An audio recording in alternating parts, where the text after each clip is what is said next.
Sedangkan espresso ini diimpor itu langsung dari India ya. So, saingan paling direct sebenarnya cuma ada satu, Renault Kwid Climber aja. Dari segi harga, varian manualnya sama-sama mirip, sama-sama impor, dan dimensinya juga mirip, dan sama-sama pakai mesin 1000 cc. Oh iya, meski Suzuki nggak mau bilang, espresso ini jadi penggantinya Karimun Wagon R yang udah berhenti diproduksi dari tahun lalu, terutama karena espresso model ala-ala SUV, sedangkan Karimun kan hatchback kekotakan. Tapi, kehadiran espresso ini emang ngisi celah yang ditinggalin sama Karimun dulu ya. Yang jelas, espresso bukan penerusnya Karimun Wagon R. Wagon R yang di Indonesia sebenarnya udah ada penerusnya di India ya, kayak gini modelnya.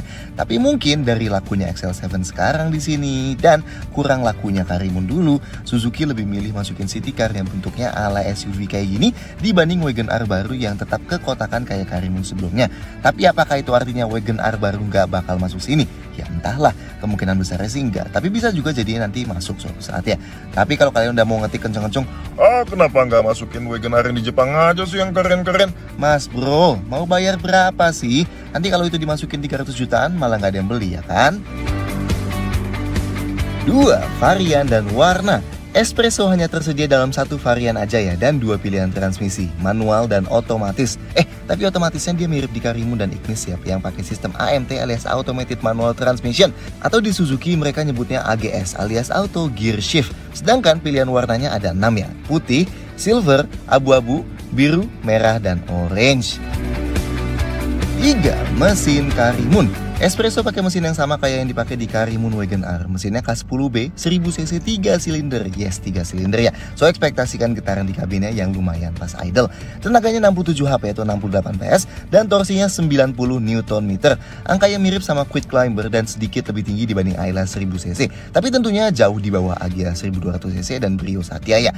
Transmisinya yang manual 5 percepatan dan yang otomatis AGS alias Auto Gear Shift 5 percepatan. Ini adalah nama lain dari AMT atau Automated Manual Transmission, yang pada dasarnya dia menggunakan konstruksi transmisi manual tapi dilengkapin aktuator elektrik. Jadi perpindahan giginya bisa terjadi secara otomatis, tentunya tanpa pedal kopling dan ada pilihan D di transmisi ya. Dan ini tanpa ada gigi P. Buat yang penasaran sama rasa transmisi ini, bisa cek review lengkap Ignis kita. Tentunya espresso penggerak roda depan. 4. Eksterior imut.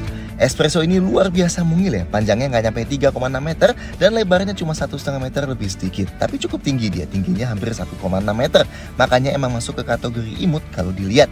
Yang emang kelihatan unik kalau ambil warnanya agak nyentreng-nyentreng ya. Meski emang desain ke SUV-nya itu di mobil yang sekecil ini emang cukup kontroversial lah. Banyak yang kita tanya gimana desain mobil ini dan nggak suka banget. Tapi kita yakin lah ada juga yang suka ngeliatnya. Oke, depannya ada sedikit model-model dari Ignis facelift ya, yang ada di grillnya ada 4 kotak kayak gini. Langsung dibuat nyambung nih ke lampu depannya yang isinya polosan banget. Nah, di bawahnya ada panel yang kelihatannya bisa jadi tempat DRL tapi kosong, gak ada isinya. Dan uniknya, bentuk bumper yang di bawah lampu ini itu kayak diulang lagi di paling bawahnya, tapi jadi pakai warna hitam gelap. Jadi kayak ditumpuk-tumpuk gitu ya. Dan di paling bawahnya ada panel warna silvernya. Oh, dan yang kurang kita suka, washernya langsung di atas kap mesin dan hanya ada satu aja. Detail lampu depannya full halogen, gak ada fog lamp atau DRL ya.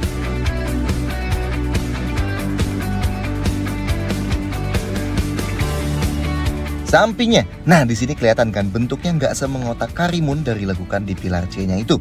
Dari depan sampai belakang dilapisin skid plastik hitam di bawahnya, dan yang di pintu panel hitam itu luar biasa besar ya dengan tambahan silver di tengahnya. Model handle pintunya masih yang jadul diangkat kayak gini. Pilar B-nya udah dihitamkan ya. Sedangkan di spionnya nggak ada lampu seinnya. Soalnya lampu seinnya ada di fender sini. Nah, velgnya dia dual tone 14 inci dengan ban 165/70R14. Di depan sih nggak terlalu masalah ya kelihatannya. Tapi coba lihat deh yang di belakang. Kelihatan fender gapnya gede banget ya. Kayaknya kalau diisi velg plus ban lebih gede bakal lebih proper sih ini. Dan kolong fender belakangnya polos aja, nggak ada covernya. Sedangkan yang depan ada cover plastiknya ya. Belakangnya, nah di sini paling kelihatan bannya mencuat dari bawah, dan dengan ban setipis itu emang dari belakang sini si espresso jadi kelihatan luar biasa cungkring ya. Lampu malamnya dibuat lengkungan kayak huruf C dan C kebalik nih, dan reflektornya ada di panel yang body color, jadi cukup tinggi penempatannya. Nah, dan sama kayak di depan, kelihatan nih ya panel body color yang di bawah lampu kayak di copy paste ke bagian bawahnya lagi dan dibuat jadi warna hitam doff, dan di paling bawahnya dikasih panel silver juga.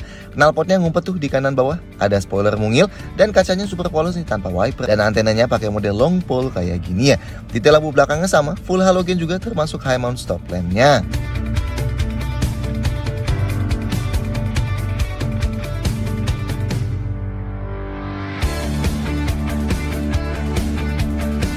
5. Interior fungsional. Dibanding eksteriornya, desain interior Espresso ini sebenarnya jauh lebih gampang buat disukain sih ya. Keep in mind, ini mobil 150 jutaan. So, feel murah di dalam sini ya masih wajar banget lah ya. Dashboardnya misalnya, tengahnya ada lingkaran yang gede yang jadi housing instrument cluster, head unit dan tombol jendela plus hazard juga. Terinspirasi dari Mini kali ya, tapi not bad lah. Panel lingkarannya juga ada hiasan 3 warna belang gini nih, not bad. Terus dashboard kiri kanannya itu kayak dibuat lekukan besar yang kayak berbentuk huruf X besar gitu ya. Terus jadi memisahkan kiri kanannya jelas banget. Meski emang bakal lebih asik kalau di masing-masing sektor kiri dan kanan itu bisa dibuka jadi laci, tapi nggak apa-apa lah. Ventilasi AC pinggirnya di lingkarannya ada motif 3 warna yang sama kayak di tengah tadi lagi. Sedangkan ventilasi AC tengahnya juga dibuat menggunung unik gitu. Setirnya polos aja. 3 spokes tanpa lapis kulit dan tanpa tombol apa-apa. Bahan dashboard jelas full plastik lah ya. Tapi kalau kalian mau ada bahan soft touch di harga segini sih namanya nggak tahu diri. Pintunya polos aja ya. Lumayan banyak lakukan ya, tapi nggak ada bahan kain sama sekali. Full plastik aja. Tapi not bad lah, ada panel silver ini yang ada kombinasi warna itu lagi. Sama ya, pintu belakangnya juga gitu. Full plastik dengan ada panel silver di atas yang ada 3 warna. Bedanya di pintu belakang sini nggak ada cup holdernya. Sedangkan joknya polosan banget ya. Jok depannya termasuk minim support paha dan support pinggang nih. Dan headrestnya yang model terintegrasi gini. Bahannya kain jelas dan di tengahnya ada motif kecoklat-coklatannya. Sedangkan jok belakangnya juga sama, minim support banget, kelihatan rata dari kiri ke kanan. Headrestnya juga terintegrasi yang hanya di kiri dan kanan aja. Dan kalau kalian perhatiin, seat beltnya hanya ada 2 nih di belakang sini. So sebenarnya cuma buat 2 orang aja ya di belakang. Dan plafonnya polos aja, warnanya abu-abu kecoklatan. Oke, detail yang di dalam, sun visornya full polos ya, nggak ada card holder dan nggak ada kacanya. Pegangan tangan plafon di depan hanya ada di sisi penumpang aja, modelnya fix ya, yang di driver nggak ada. Dan di belakang kiri kanan juga modelnya fix gini tanpa gantungan baju. Spion tengah modelnya day and night nih, alias kalau silau tinggal dicetekin aja. Nice, satu-satunya kayaknya ya di kelasnya.